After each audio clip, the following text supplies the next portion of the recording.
Salam budaya, Rahayu, Om Swastiastu, Assalamualaikum warahmatullahi wabarakatuh.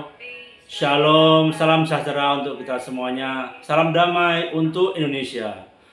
Perkenalkan, nama saya Reno Baktiar Plasada, seorang blogger dan guru ekstrakurikuler jurnalistik di SD dan SMP, salah satu sekolah favorit di Surabaya. Pecinta media sosial dimanapun Anda berada, saya tertarik mengusung tema besar saya, yaitu cinta. Mengapa? Karena cinta adalah kekuatan, the power of love. Salah satu kekuatan yang ada pada diri kita untuk mengubah dari hal-hal yang tidak baik, hal-hal yang buruk menjadi positif, menjadi bernilai. Saya memberi judul di video ini, Nasib Baik Seorang Pelacur. Pecinta media sosial dimanapun Anda berada, seperti kita ketahui, bad luck and good luck, nasib baik dan nasib buruk tidak ada di kalender, tidak bisa dijadwal, dan kita tidak tahu itu kapan terjadi.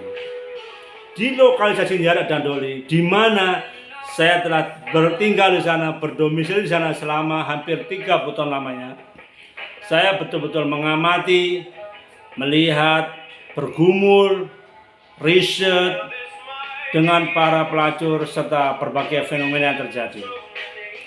Salah satu yang menarik di sana adalah percintaan dan pernikahan antara pelanggan dengan pelacur. Asik kan? Oke. Pecinta media sosial dimanapun Anda berada, mengapa percintaan dan pernikahan bisa terjadi antara customer pelanggan dengan pelacur? Akan saya jelaskan satu by persatu, one by one saya jelaskan.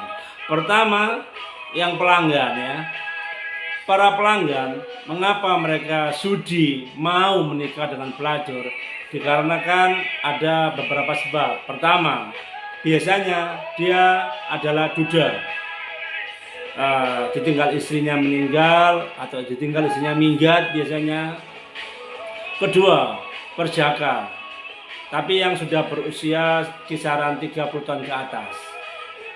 Saya berbicara ini berdasarkan fakta, bukan rekayasa. Saya saksinya, saya melihat sendiri di sana. Karena saat itu saya berprofesi sebagai tukang parkir. Saya pemilik bisnis di sana. Salah satu bisnis parkiran sepeda motor di Jarak waktu itu. Rumah saya dekat sekali dengan Doli, hanya berapa meter aja. Itu sudah Doli, perbatasan rumah saya. Nah, mengapa para pelanggan mencintai seorang pelacur? Karena apa? Karena cinta. Tetapi tidak hanya cinta, namun ada alasannya tertentu. Nah, bagi warga atau tetangga yang dekat dengan lokalisasi, ada kalanya juga mencintai pelacur. Bedanya kalau customer yang di luar Surabaya, maka sang pelacur akan dibawa pergi nikah di luar Surabaya. Tetapi para tetangga, pelanggan yang pelanggan setianya namun rumahnya dekat di sana, maka pelacur hanya dibawa nikah lalu tinggal di rumahnya, lalu membuka usaha. Mengapa kasus cinta dan pernikahan bisa terjadi? Dikarenakan satu, para pelacur memiliki penampilan fisik yang bagus, proporsional, seksi semok. Kedua, mereka memiliki paras yang cantik sekali. Ketiga, mereka mampu merawat dirinya, merawat sebaik-baik dirinya, meskipun dari segi pendidikan mereka hanya sebatas SD atau SMP, SMA jarang sekali ya. Keempat, mereka memang sengaja tidak menjalani profesi pelacur secara serius, secara bersungguh-sungguh.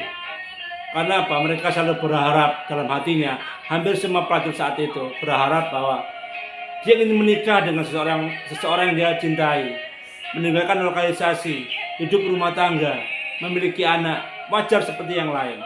Dan ini kerap kali menjadi doa bagi para pelacur.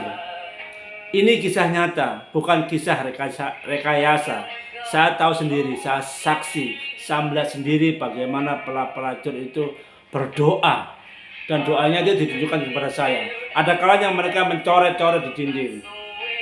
yang di balik lemari dia mencoret, menulis, kadang di dalam lemari dia mencoret-coret atau menempel sebuah tulisan. Banyak sekali tulisan-tulisan tersebut. Tetapi waktu itu saya nggak bisa memfoto ya, karena mereka sangat menjaga privasi itu. Saya sangat akrab dengan mereka karena saya datang sebagai teman, sebagai tetangga. Jadi mereka biasa-biasa aja. Pecinta media sosial dimanapun Anda berada, nasib baik akan mengubah seseorang menjadi jauh lebih baik. Para pelacur yang dinikahi oleh customer, oleh tetangga, biasanya nasibnya jauh lebih baik. Saya nggak tahu mengapa nasib baik ini terjadi. Ini misteri ilahi. Ini hak yang kuasa atas nasib baik. Lalu bagaimana selanjutnya? Apakah mereka cerai? Sama sekali tidak. Tidak ada seseorang yang menikahi pelacur lalu menceraikan pelacur tersebut. Ini yang saya tahu. Yang saya tahu selama saya 30 tahun tinggal di sana. Ini kisah nyata. Sekali lagi kisah nyata. Nah, ketika mereka keluar dari lokalisasi, sikapnya berubah total. Mereka betul-betul menjadi layaknya seorang wanita, layaknya seorang istri. Dia betul-betul setia sama suaminya. Dan saya tahu sendiri, saya melihat sendiri bagaimana kasih sayang itu terjadi. Pecinta media sosial dimanapun Anda berada, namanya bekerja. Dimanapun Anda bekerja akan mengalami bad luck and good luck. Semua kembali pada diri kita. Apa yang kita tanam, itu yang kita tuai. Itu pasti. Ini hubungannya dengan karma. Inilah cinta.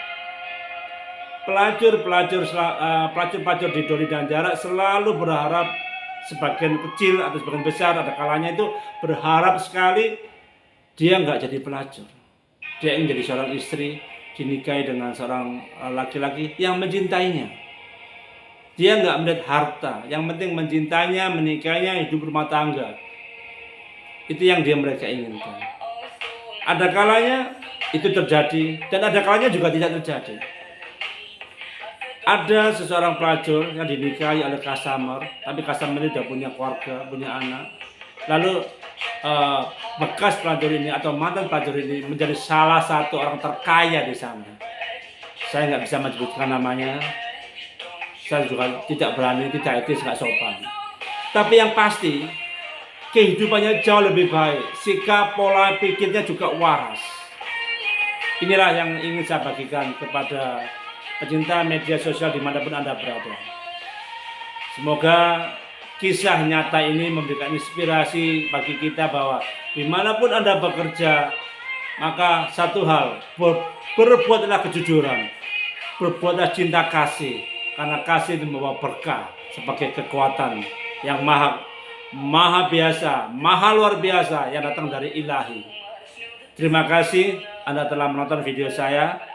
Kalau Anda suka, Anda bisa like, subscribe, dan tulis di kolom komentar. Kalau Anda tidak suka, tidak apa-apa. Saya jujur menerimanya dengan senang terbuka. Terima kasih. Pecinta sosial media dimanapun Anda berada. Salam damai untuk Indonesia. Peace.